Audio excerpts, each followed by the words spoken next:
So hello नमस्ते आदाब everyone and welcome back. तो अगर आपने मेरी लास्ट वीडियो देखी होगी तो आपने देखा होगा कि मैं एक नए प्रोजेक्ट पर काम कर रहा हूँ जिसका नाम था मुर्गी चोर। सो it is a small scale food joint जिसको मैं काफ़ी बड़े स्केल पे लेके जाने के प्लान में हूँ। तो काफ़ी लोग कहते हैं sir how you do it, मतलब आप बेसिस कैसे स्टार्ट करते हैं, कैसे स्टार्ट करना चाहिए चीज़ें एंड ऑल।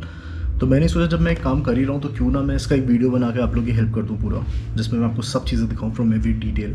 तो ये मैं काफ़ी लंबे ब्लॉग्स बनाने वाला हूँ, ये शायद रोज़ आएंगे, अल्टरनेटेड बेस पे आएंगे, जिसमें मैं आपको हर एक दिन का अपडेट दूंगा कि कैसे करा मैंने, क्या करा। I will show it to you. अभी मैं लोकेशन फाइनलाइज़ कर चुका हूँ नाउ। अभी मेरे अग्रीमेंट्स होने वाले हैं, पेपर वर्क जिसको कहते हैं, जो रेंट अग्रीमेंट होता है। So this video is about rent agreement. मैं आपको बताऊंगा कि रेंट एग्रीमेंट में कैसे करना चाहिए, क्या होता है रेंट एग्रीमेंट में और किस हिसाब से आपको करना चाहिए। उसके अलावा मैं कल आपको बताऊंगा कि मैंने लोकेशन कैसे फाइनलाइज़ करी, कैसे मैंने अप्रोच किया, कैसे मैंने बात करी, मेरा आगे का प्लान क्या है और मैं क्या करने वाला हूँ, ये सब कल। So for today let's focus on the agreement part. So let's go for it. और एक बहुत ज़रूरी बात, प्लीज़ बैकग्राउंड अवॉइड करेगा, या तो कंटेंट देख लीजिए तो बैकग्राउंड देख लीजिए, क्योंकि रात का समय हो रहा था, अभी फ्री हुआ था। So I thought let's make a video, but गरीब आदमी सिर्फ गोप्रो है, गोप्रो में लो लाइट कैप्चर अच्छा नहीं आता इतना। सो खैर, so coming back to the point now, let us start. तो मैं आपको देखिए उससे पहले, स्टार्ट करने से पहले बहुत बेसिक चीज़ समझा दूँ। जो लैंडलॉर्ड होता है उसको अग्रीमेंट में लेसर कहते हैं, और जो किराएदार होता है उसको लेसी कहते हैं। So we are the lessee in this case, and जो लैंडलॉर्ड है वो लेसर है। तो दिस इज़ दी फॉर्मेट, मतलब इस तरीके से एक अग्रीमेंट बनता है। मैं ये अपलोड कर दूंगा अपने टर्म्स में, मतलब not exactly this thing, but मैं पॉइंट्स अपलोड करूँगा नीचे, आप डिस्क्रिप्शन में देख लीजिएगा, पूरा राइटअप डाल दूँगा। सो उससे आपको बहुत मेजर हेल्प मिल जाएगी। बाकी अगर आपको फ्रेंचाइज चाहिए हो मुर्गी चोर की, तो आप नीचे डिस्क्रिप्शन में मेरा लिंक देख सकते हैं, जहाँ पे मेरा इंस्टाग्राम, फेसबुक और जीमेल का आईडी है। So you can get in touch with me. Okay, so let's start. तो पहला हमने से मेंशन किया है वेयर आज में, जहाँ पे मतलब एक आउटलुक है एक तरीके से, बुक का इंट्रोडक्शन। तो उसमें फर्स्ट पॉइंट है जिसमें हमने शॉप के बारे में मेंशन किया है, the lessor is owner of the commercial premises being on the ground floor. Shop का डिस्क्रिप्शन दिया है, शॉप का एड्रेस दिया है। तो इससे बेसिकली क्या हुआ है ना कि हमने उनको बता दिया कि मतलब एक चीज़ क्लियर है कि we are talking about this place. The second point is relying upon the presentations made by the lessor that is exclusive owners of the property, the lessee has approached the lessor for taking lease of the said shop. इस point का मतलब ये है कि हमने उनको declare कर दिया है that he is the owner and we have approached him to take care, मतलब हमने उनको अप्रोच किया है उस जगह के लिए, रेंट पे लेने के लिए। The lessor neither has nor shall have any objection in the lease carrying out commercial activity from the premises for running a non veg food joint. Now ये चीज़ बहुत ज़रूरी है, अगर आप कोई भी अग्रीमेंट कर रहे हो तो आपको सबसे ज़्यादा ध्यान देने वाली चीज़ ये है that you have to make sure that it is a commercial agreement. Residential agreement पे आप कमर्शियल एक्टिविटी करोगे तो आप फंसोगे। मेरे साथ एक गलती हो चुकी है, गलतियों से सीखता है इंसान। खैर, तो मैंने इसलिए इसमें ये चीज़ बहुत क्लियरली मेंशन करी है that this lease is about carrying out a commercial activity. और मैंने ये भी मेंशन करा मैं करने क्या जा रहा हूँ। बहुत बार ऐसा होता है कि आप कोई जगह ले लोगे फूड जॉइंट के नाम पे। मेरे पास केसेस आ चुके हैं ऐसे, मेरे काफ़ी लोगों ने, मेरे जितने भी सब्सक्राइबर्स उन्होंने मुझसे ये चीज़ बोली थी, उन्होंने जगह ले ली, काम शुरू किया, और जैसे ही नॉनवेज सेल करना शुरू किया तो उनके लैंडलॉर्ड्स ने आके बवाल मचा दिया कि आप नॉनवेज सेल नहीं कर सकते। तो इसीलिए मैंने ये अपनी चीज़, बहुत छोटा सा पॉइंट है बट मैंने इसीलिए चीज़ को इसमें मेंशन करा हुआ है that I will be selling nonveg. मैं एक नॉनवेज फूड जॉइंट खोलूँगा, being very specific to that. खैर, सो गोइंग फॉरवर्ड, उसके बाद मैंने जो पॉइंट्स मेंशन करे हैं वो ये है कि जो ज़मीन मैं ले रहा हूँ वो लैंड एक्विजिशन प्रोसीडिंग्स में कहीं नहीं है, कोर्ट से उस पर ऊपर कोई केस नहीं चल रहा है। जो ओनर्स हैं वो, उन्होंने उस प्रॉपर्टी पे कोई लोन नहीं ले रखा है, ना ही ओनर्स के ऊपर कोई बैंक्रप्सी या इंसॉल्वेंसी या कुछ ऐसा कोई केस नहीं चल रहा है। The property is all clear. और इससे पहले ये बहुत ही ख़राब लगता है, थोड़ा ख़राब क्या लगता है, मतलब दिस इज़ बिजनेस। जब मैं प्रॉपर्टी ले रहा था तो मेरे जो लैंडलॉर्ड्स थे उनसे मैंने प्रॉपर्टी के पेपर्स भी मांगे थे। मैंने पेपर्स लेके उनसे रजिस्ट्री चेक करी पेपर्स की, जस्ट टू बी श्योर कि कहीं ऐसा ना हो कि हम बेवकूफ़ बने, क्योंकि एक बार आई टोल्ड यू कि एक्सपीरियंस हो चुका है मेरे साथ बहुत ख़राब इस चीज़ को लेके। सो पेपर्स मैंने देखे, उसके बाद में श्योर होके ये सब चीज़ें उसके बाद भी मैंने मेंशन करी हैं।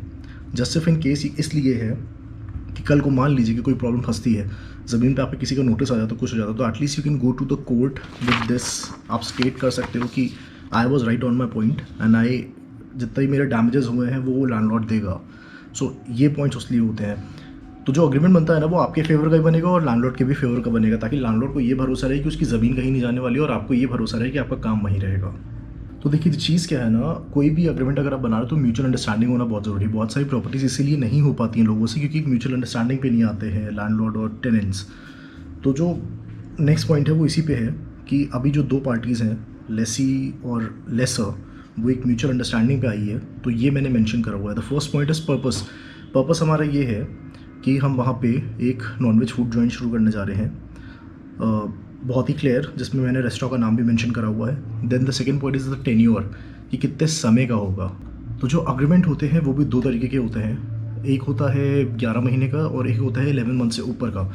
तो अगर आप 11 महीने का करा रहे हो तो वो आपका बेसिक स्टैम्प्स पे हो जाता है, जिस पे बहुत ही कम खर्चा आता है। उसके अलावा अगर आप 1 साल का कराते हो 11 मंथ से ऊपर का, तो उस पर आपका रजिस्ट्री फ़ीस लगती है, स्टैम्प ड्यूटीज़ लगती हैं, जो आपको रजिस्ट्रार ऑफिस में जाके करवाना पड़ता है, जिसमें कुछ अमाउंट होता है, I am not very sure उसके लिए, 2% के चार्जेस होते हैं, कुछ होता है, उसका कुछ कैलकुलेशन है। तो वो लगाने के बाद में आपका वो अमाउंट वैसे बनता है।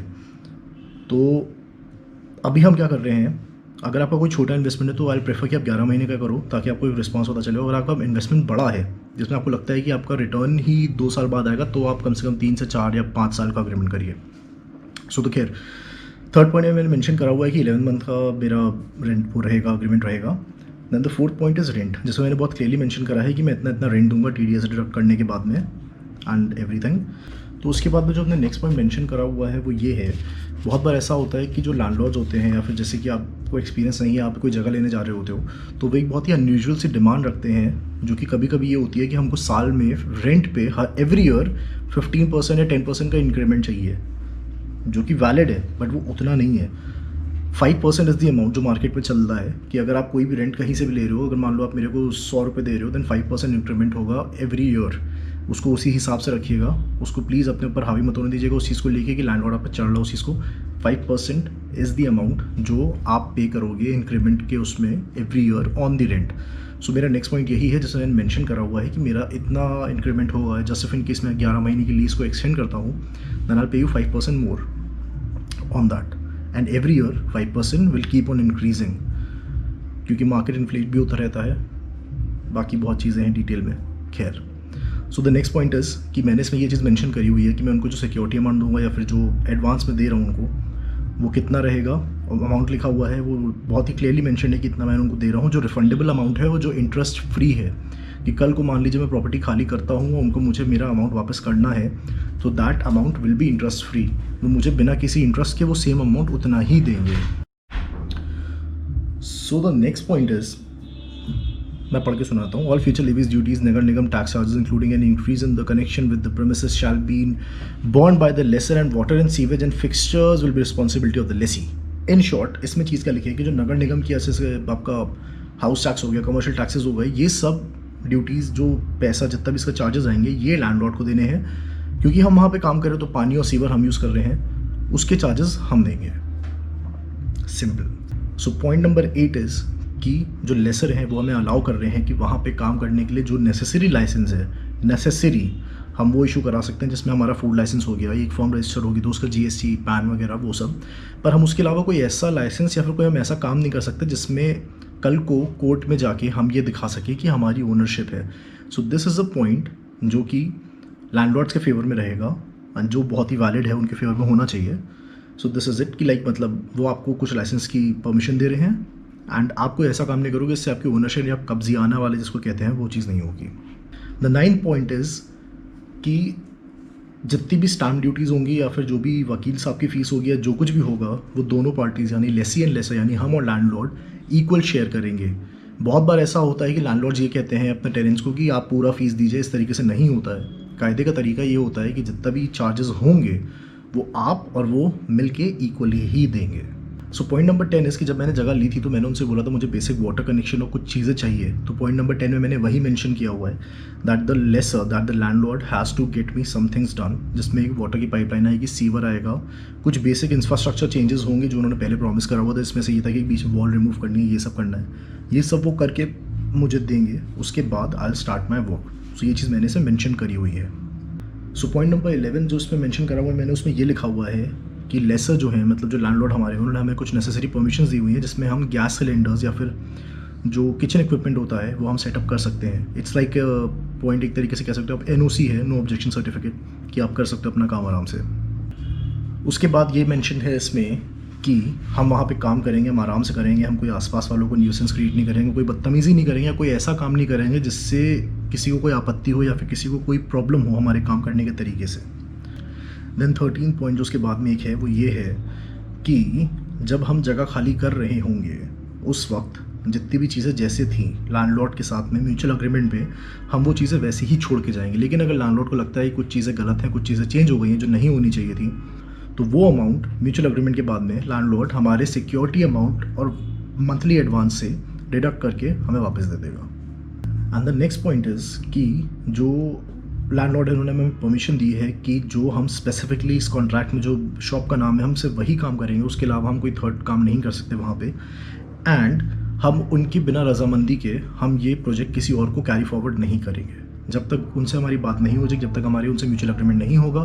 जैसे फिर ये मान लीजिए हमें काम नहीं करना, we are leaving the space, we are going out, we are moving out, तो हम उनके कॉन्सेंट के बिना ये नहीं कर सकते हैं। या फिर हमने किसी और को वो जगह सेल कर दी, कोई और अब हमारी जगह लेगा जो रेंट पे करेगा या ऑपरेट करेगा, या फिर उससे हम रेंट लेंगे, व्हाट्सएवर बहुत तरीके होते हैं, तो वो चीज़ उनके नॉलेज के डाल के ही हम करेंगे, उनकी नॉलेज के बिना हम ये काम नहीं कर सकते हैं। उसके बाद एक पॉइंट पे जिसमें हमने काफ़ी चीज़ें एलैबोरेट करके लिखी हुई हैं कि कुछ ड्यूटीज़ जो लेसी की हैं यानी हमारी हैं, वो ये हैं कि जितना भी इलेक्ट्रिसिटी चार्जेस होंगे जब तक हम उस टेन्योर में होंगे वो हम पे ऑफ करेंगे। जो शॉप जो भी हम प्लेस ले रहे हैं उसको हम साफ़ सफाई से कायदे से रखेंगे। देन द थर्ड पॉइंट है कि जितनी भी लोकल अथॉरिटीज़ हैं, चाहे डेवलपमेंट अथॉरिटीज़ हो गई, लैंड अथॉरिटीज़ हो गई, नगर निगम हो गई, म्यूनसिपल हो गई, व्हाट्सएवर, उनके जितने भी कायदे कानून हैं, जो उनके लॉज हैं, जो भी रिस्पेक्टेड लॉज, वो जो भी हैं, हम उनके दायरे के अंदर रहेंगे, हम उससे बाहर नहीं जाएंगे। Will do the work according to the law, कोई लीगल काम हम नहीं करेंगे।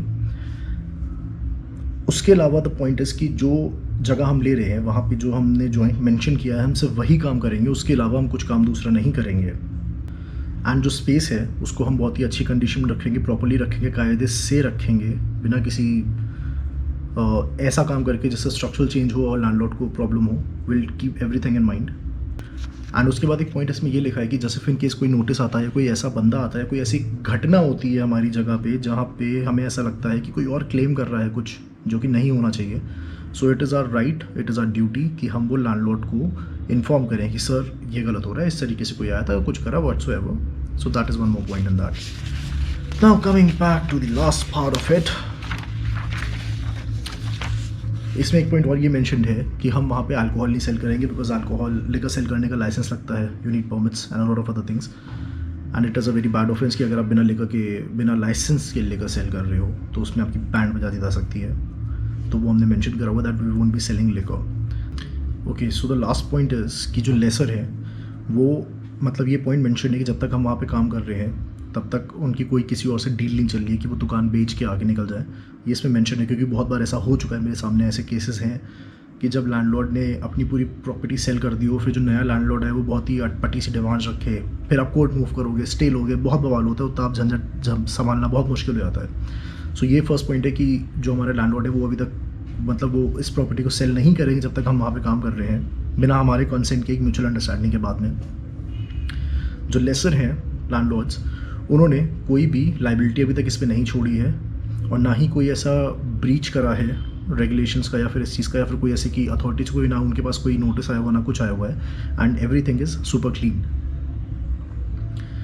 एंड उसके बाद एक पॉइंट इसमें ये मेंशन है कि हम टाइमली पेमेंट करने के लिए लायबल हैं। अगर हम 7 दिन से ज़्यादा पेमेंट ड्यू करते हैं then the landlord will have the right to terminate this agreement. Simple. So this was the agreement. अगर आपको समझ में आया तो बहुत अच्छी बात है, अगर नहीं समझ में आया हो तो बिल्कुल परेशान मत होइए। आप जो भी आसपास की लोकल कोर्ट्स हो वहाँ जाइए, वहाँ पे एडवोकेट्स होते हैं। ये आपके काम नहीं है बेसिकली, इन शॉर्ट ये काम एडवोकेट्स का है, उन्हीं से करवाइए, ज़्यादा बेटर रहेगा। तो आप जाइए वहाँ पे, उनसे बोलिए, उनके पास एक पूरा फॉर्मेट रहता है, वो पूरा फॉर्मेट में आपको लिख के दे देंगे। The only thing that you have to keep in mind is कि कुछ पॉइंट्स होंगे जो आपके होंगे, आपको वो ध्यान में रख के ही आगे काम करना पड़ेगा। सो एक फॉर्मेट तो आप ले लोगे, बट कुछ पॉइंट्स होंगे जो आपको अपने हिसाब से पुटअप करने पड़ेंगे। So make sure you do that. This was it. कल अब हम आपसे मिलेंगे जब मैं आपको प्रॉपर्टी विजिट कराऊंगा, जब मैं खुद जाऊंगा, कल अग्रीमेंट्स वगैरह होंगे। So I keep the camera on, मैं कोशिश करता हूँ ज़्यादा से ज़्यादा रिकॉर्ड करूँ। And that was it. See you tomorrow, take care, bye bye, हasta la vista।